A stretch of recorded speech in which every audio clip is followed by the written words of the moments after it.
Hello, my name's Adam Cook, and I'm here with my good buddy Colm Ahern to talk about some da da da da da da da da da da. To those who don't know, that's Game of Thrones, Colm, isn't it? We've lost him. Yeah, it is. It is Game of Thrones. That's the TV theme tune for Game of Thrones, because Telltale's Game of Thrones, whatever they're calling, whatever the official title of it, I'm sure it's like something long-winded. Game of Thrones, a Telltale Games series. There you go. It's based on the HBO, TV series rather than A Song of Fire and Ice. So like but that is based on A Song of Fire and Ice. So yeah, I mean it's all the one, but it's clear that they are taking inspiration from the show and taking characters from the show also. Yes. So we both played it. You played the opening episode, Iron from Ice. Iron from Ice. Mm-hmm. My memory. But you've played that on PC. I've played it on Xbox One. We've both had varying experiences in terms of technical aspects, but we did. But we both have thoroughly enjoyed it. I would say pretty much on the same level. You reviewed it, and I obviously edited your review, and it pretty much nailed what I felt. So where should we start? Well, I suppose for people that enjoy... hang on, should we tell them what they're seeing? Because people might be going, oh shit, spoilers. This is the opening of the game, yeah? This is the opening kind of 5 to 10 minutes or whatever. Because we're trying to keep spoilers to a minimum here. It's also worth saying, I think, that if you haven't seen past the penultimate episode of Season 3... Yeah. You probably either shouldn't play this yet, or you can, but won't. In fact, there's a good start. Let me ask you this, Colm. In your opinion, if you've never seen Game of Thrones, but you're a big Telltale fan, where does the game sit for you in that respect? You don't play it, basically. You don't think so? No. But you see, I would say about Borderlands that you still could. And that game is entrenched in its lore, but it's a different game entirely. But I still think you should play it, because you're not a big Borderlands fan. No. And why does that not apply here then?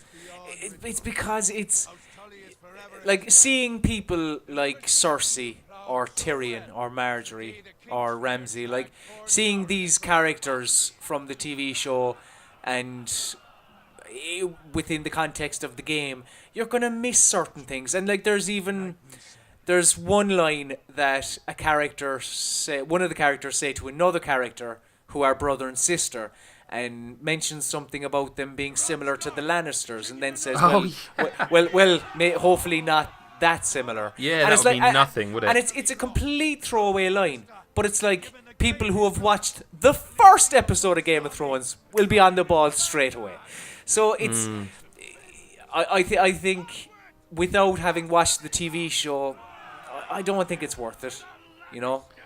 I mean, to be honest with you, I can't speak too much of this because I only watched the entire series from start to finish this year, so it's a bit hypocritical to say so, but you really should watch the TV show. Yeah, well, yeah. Because it's brilliant. That goes without saying. Yeah, I mean, Telltale's Game of Thrones, the biggest worry, I think, that we've talked about on our podcast, which if you don't know about that, that's the God is a Geek podcast, the Godcast, whatever you want to call it nowadays, hit that up on iTunes, you'll find it. Well, the biggest issue we've had or concern is we all love Game of Thrones.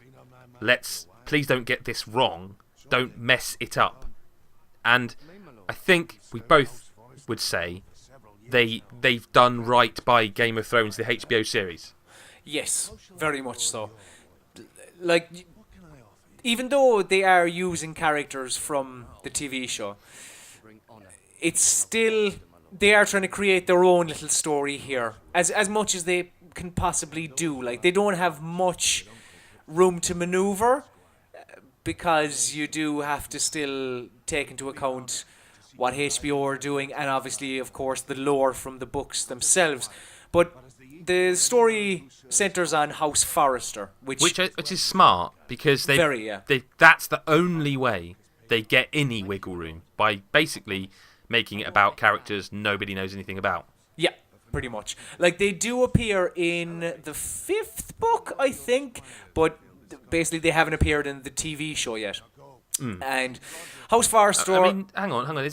Will they? Is there any reason to suggest they definitely will be in the show? Because well, I mean, the Telltale's game. HBO are kind of overseeing it, and you have there's definitely involvement. Yeah. And what's his name?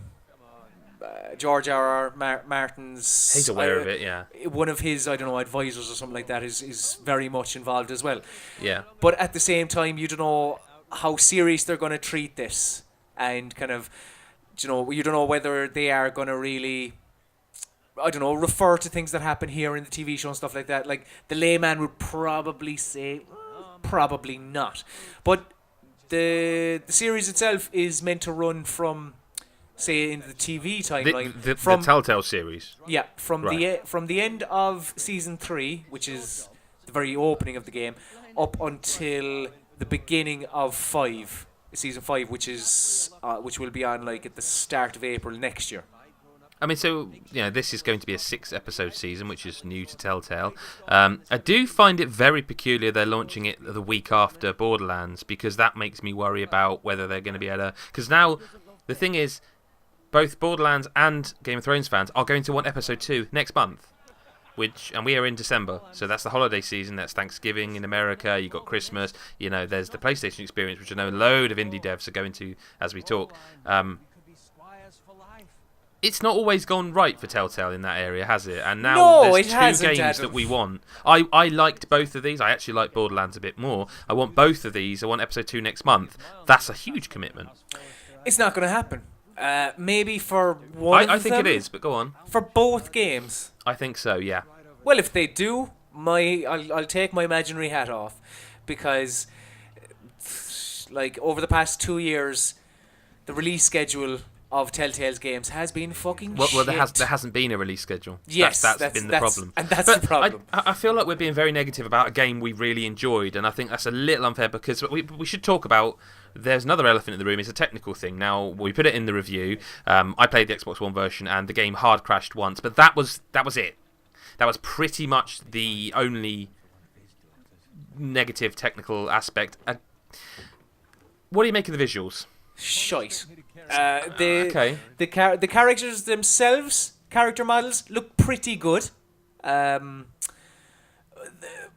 like backdrops are awful. See, now this is the weird thing. Stunningly I didn't notice awful. this. I did not notice that. There was one bit I did notice that on, but it didn't bother me. But I wonder if that's just because I'm playing on a bigger screen, in the lounge, whereas you're at a computer. I don't know. Well, I mean, hashtag PC Master Race. I'm running at 1080p here. Yeah. Like, Okay, hang on, because we're still talking negatively. I want to ask you a question, Colm. I want to ask you a question. Do ask away. So, with all this said, why the hell did you give it an 8? Because I'm not being funny, but because I really enjoyed it. Yes. Like genuinely, Yeah. the Telltale do one thing in the first episode, which like straight away you kind of go, oh, okay, yeah, this is a Game of Thrones game. Like, you control 3 characters. And for now, yeah. For now, maybe that will expand or decrease or whatever over the next couple of episodes. But you'll go with one character for a bit, and you'll interact with a number of characters. Then it'll switch to another character, and you'll have their own arc. Then it'll switch again. And I mean, that's Game of Thrones. Like that is, for an hour-long episode of Game of Thrones, you could have about 4, 5, or 6 arcs maybe, where it'd be like 5 minutes with them, 5 minutes with them, 5 minutes with them, and the first episode here is the exact same.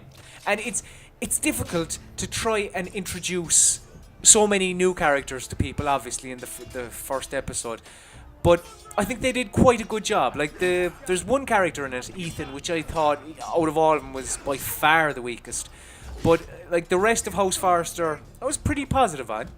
Like, and also, even though I was pretty positive on House Forrester, like Cersei and Ramsay for me just stole the show. I think all of the characters from the actual show are phenomenal. I mean, I've heard a lot of people saying that Dinklage, like I've heard, well, you can tell he's an actor, not a voice actor. I don't think he did that bad at all in this Game of Thrones game. I don't. No, not at all. I don't see the poor performance. If you're talking Destiny, then he's shit in Destiny. I don't think he's shit in this at all. I think he's Tyrion Lannister. I mean, it's. Yeah, like, I mean, I don't get it. But I did want to highlight Cersei and Lord Ramsay as standouts. Oh, Ramsay is the standout of the episode. They're yeah. Like never once did I get the impression that they are in the booth just kind of going, oh fuck's sake, all right, okay, hang on, we have an hour to just record a couple of lines, just do it, and then come out and just go, right, pay me. Like it genuinely felt like they cared. The performances were really, really good. Mhm. Like yeah, and it's as a Game of Thrones fan, I mean, it's just so cool to be one thing, walking around King's Landing, and stuff like that.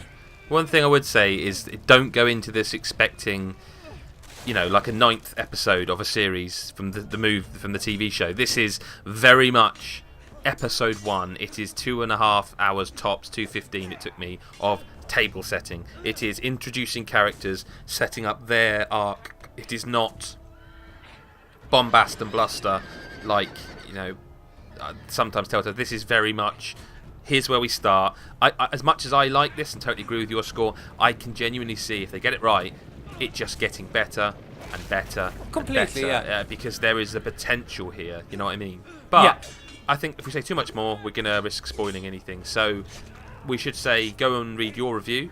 You gave it 8 out of 10. That's into more detail. Otherwise, Colm, thank you very much. Thank you. And if you'll join me on 3, 1, 2, 3. Da, da, da, da, da, da. Actually, is that going to get copyright strikes? Let's leave that. Bye. Bye.